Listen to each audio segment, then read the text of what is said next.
is oneness. Why are relationships so important in connecting with oneness? Because who are you, Brendan? Who are you if not your relationships? Anything you would say about yourself could only be in terms of the relationship you have with something, with somebody.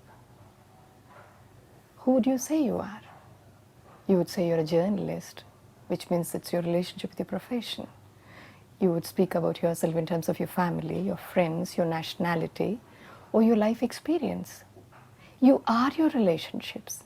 Every individual is like a sector, and every individual is like a circle. And in this circle, there are many sectors, each sector becoming one relationship. And if any one particular sector is not all right, the whole of the person experiences the discomfort. So if I were to say you have to be happy, it means your relationships have to be in order, which means there has to be a great deal of healing that has to happen in relationships. Look at people everywhere. Yesterday I met somebody who was telling me, why is it that there are some people who are so muted? And she was saying, why is it that I have excesses of emotions? I don't know what to do with them. You can't deal with emotion per se. We are guiding people all over the world. You listen people saying, think positive. How could I think positive when I'm feeling negative? And I'm feeling negative because there's so much of hurt in me. There's so much of disappointment, frustration, and loneliness in me. And how could that be healed? That means relationships have to heal. That is why oneness sees that healing of relationships is one very important aspect of its work.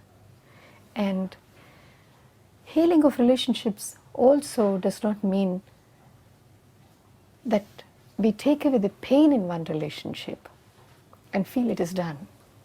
What we essentially need to do is to equip a person to deal with hurt, to be able to resolve hurt throughout their life. Because life is not going to spare anyone. And as and how we get in touch with people, it's also possible we're going to be hurt. And we're also going to hurt people, unconsciously or consciously. So can we really equip people with the skills necessary, with the wisdom necessary to deal with the pain and disappointment that's going to come in a relationship on an ongoing basis? That is one of the central focuses of oneness.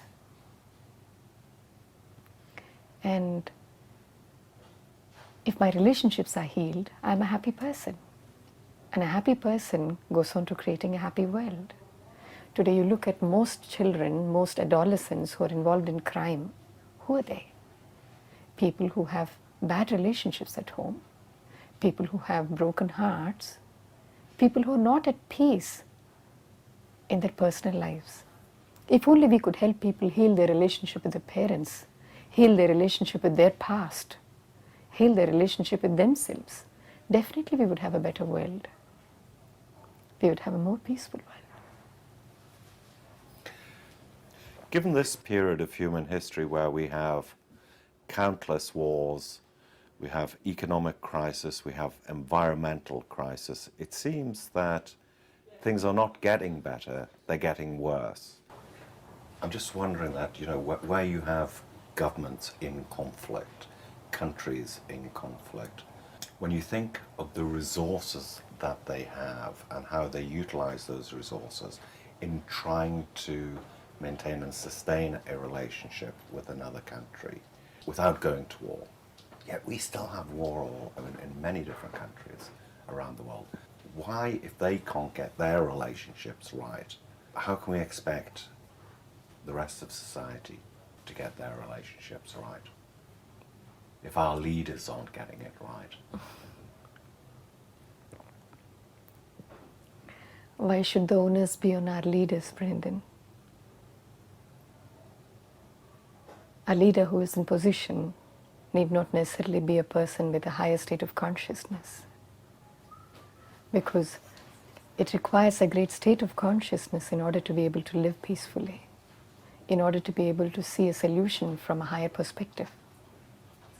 If a consciousness is going to be at a lower level, if we are going to live fragmented within ourselves, we're always going to only perceive threat everywhere.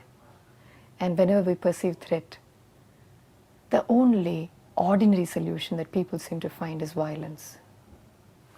That is why I've heard my master Sri Bhagavan say the defender is the aggressor. When people try to defend themselves too much, that means they have made people all around them, nations around them, and every force around them as an enemy. That means in defending yourself, you become aggressive and you start hurting. And to this,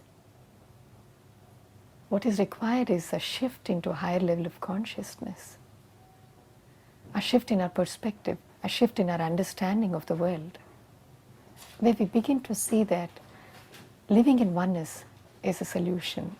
Oneness, by oneness what I mean is that state of connectedness, which is actually the nature of the universe. That's the only solution. And I think the time has come now when the leaders need not dictate the destiny of humanity. It is time that every individual, an ordinary citizen, learn to steer humanity in the direction of its chosen destiny. I think that's what the present economic recession is about. That's what the environmental crisis is about. That is what it is about. It's time for a shift. And the shift is happening.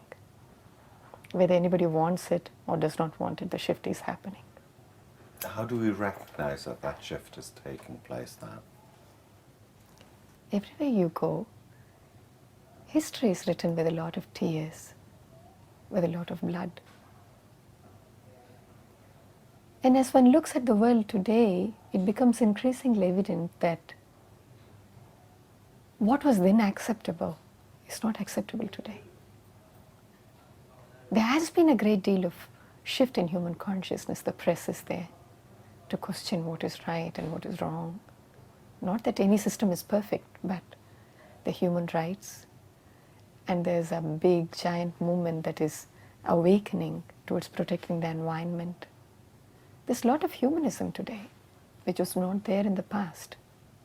One can clearly see that there is a shift happening in the world, and this shift is for the better. We are looking at the death of the old and the birth of the new. We are seeing one paradigm collapsing and a new one opening up. And whenever there's going to be such a radical shift, there is bound to be chaos. There is bound to be a disturbance. It has never happened easily. And what we are seeing right now, I would say it's not after all that hard, because the transition is going to be very fast. It's not going to be a long, drawn-out process of pain and suffering. It's definitely a moment of disturbance, but then the shift that's going to come is going to be very fast. And if we understood that it is something akin to the disturbance a teenager experiences before maturing into adulthood, I think that very understanding would help us cope with this change better, not unnervous unnecessarily. Thank you so much.